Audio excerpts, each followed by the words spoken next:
I mean, this is a good roof. Quack your hand like a duck. I don't know if you can teach the will to survive.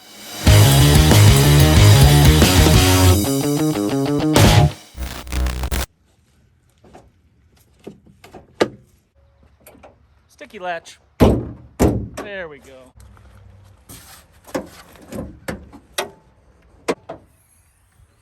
Hey friends, welcome back. Every year, it's really sad. People die in their vehicles, stuck in an ice storm, snowstorm, whatever. Inclement weather strands them somewhere. Temperatures drop well below freezing. And people die, they succumb to hypothermia sitting in the driver's seat. And there's absolutely no reason for that. Reason number one, I think, is that hypothermia is really not a bad way to go. I mean, all things considered. You shiver for a while, and then eventually you stop shivering, you get real tired, you kind of just fall asleep, and that's the end of you.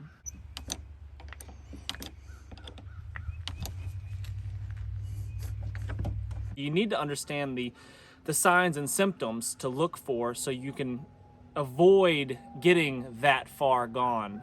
Don't let your body temperature drop too far, because once it gets too far, there's not going to be much you can do about it. So uncontrolled shivering, you need to be doing something immediately to change that. Light a candle, crack a window, light a candle, put it on the dash. Set your spare tire on fire. I mean, consequences be damned. If you're going to die of hypothermia, do whatever it takes. Think outside the box. I mean, obviously I'm a survival guy. I've got lighters in my pockets, and I've got all kinds of different ways to start fires in my vehicle. I think that part of what's missing from education is that from our kids' educations for the most part is that the problem solving, the critical thinking skills, the thinking outside the box and being creative, I think is neglected a little bit. So I've really been working on that with my kids. If I was real desperate for heat, I could always pull a cap here and fish something down into the tank, soak something with diesel fuel, pull a line from underneath, and let some of that diesel fuel or something drip onto a rag or a t-shirt, whatever it is, and then light that on fire too. Rip the seat covers off of the seats. If those are flammable, cloth and all that stuff will catch on fire if you can shred it up enough to turn it into some sort of tinder. These are some really cheap seat covers that we got from the thrift shop for a couple bucks. And I'm gonna see if I can set these on fire.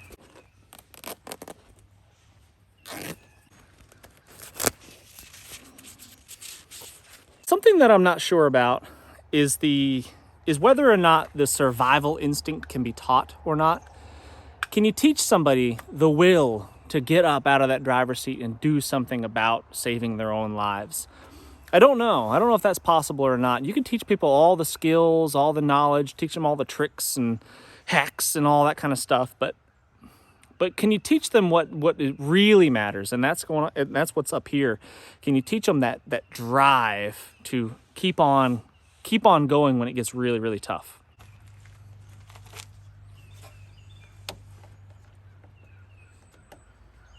All right, everybody's got something like this floating around their vehicle, around the floorboard or something like that. Leftover paper towels from a restaurant. These will probably light up pretty easily.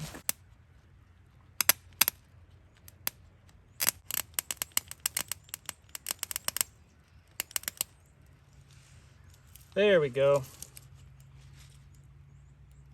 Got a little flame going now. And then throw on whatever you can find to get this thing to warm you up. Little pieces of seat cover as your tinder. And then you can throw on bigger fuels as you can come across it. Take the spare tire and throw that thing on there. It will burst into flames after a few minutes of having some tinder like this from our seat cover on there, and it will burn for a very long time and burn very hot. Obviously try not to breathe in too much of the fumes, but a little bit of fumes from a spare tire is a whole lot better than dying of hypothermia.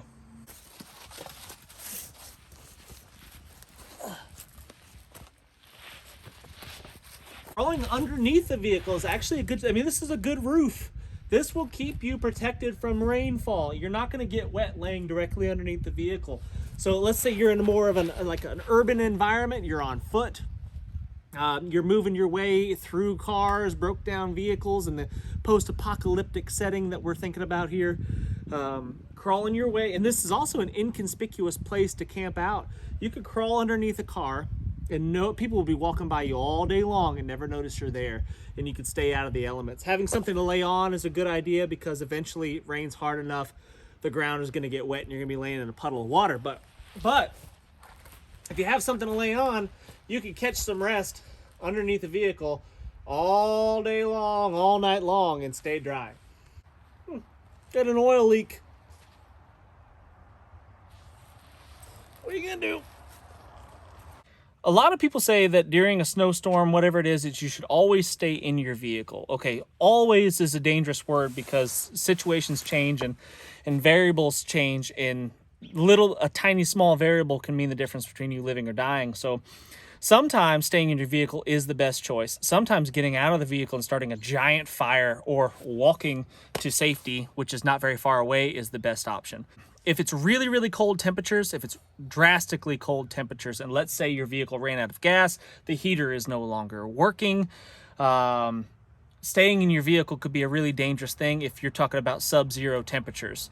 Unless you've got enough layers, sleeping bags, and all that stuff, if you're prepared enough for those types of situations. Having something as simple as a candle like this one happens to be a 16-hour emergency candle from Exotac. It has 3 wicks. Each wick will burn for 5.3 hours. Total 16 hours if you burn one at a time, basically. But if you wanted to really generate some heat in your vehicle, you could light up all 3 of these things and it would make a pretty big difference. Obviously, the smaller the cab of your vehicle, the easier it's going to be able to warm it up. If you've got multiple individuals in the vehicle, that will help warm up the cab as well. Make sure you crack a window if you're doing something like this because you don't want to asphyxiate either. So light it up, sit it on your dash, sit it someplace safe where it's not going to catch on fire. Got to burn your vehicle down while you're inside of it. That would be bad too.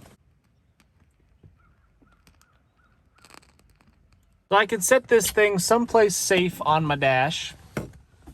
Probably right about here is my best bet. Someplace where it won't fall off and burn the vehicle down. And if I close all the doors and crack the windows, it will get just barely crack the windows. Don't open them up too far to let out the heat. It will make it pretty dang cozy inside your car. Ton of heat coming off that candle right there.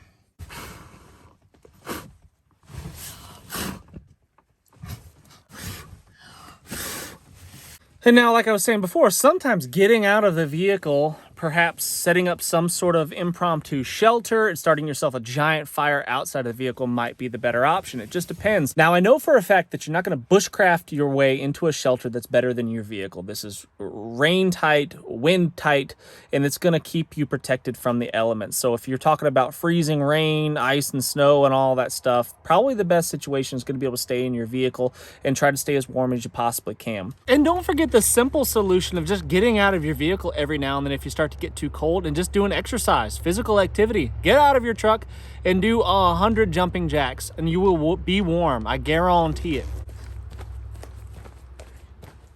So understand the signs and symptoms of hypothermia. Realize what it means when you start to uncontrollably shiver. If you're shivering, no big deal. I mean, you're just cold and uncomfortable.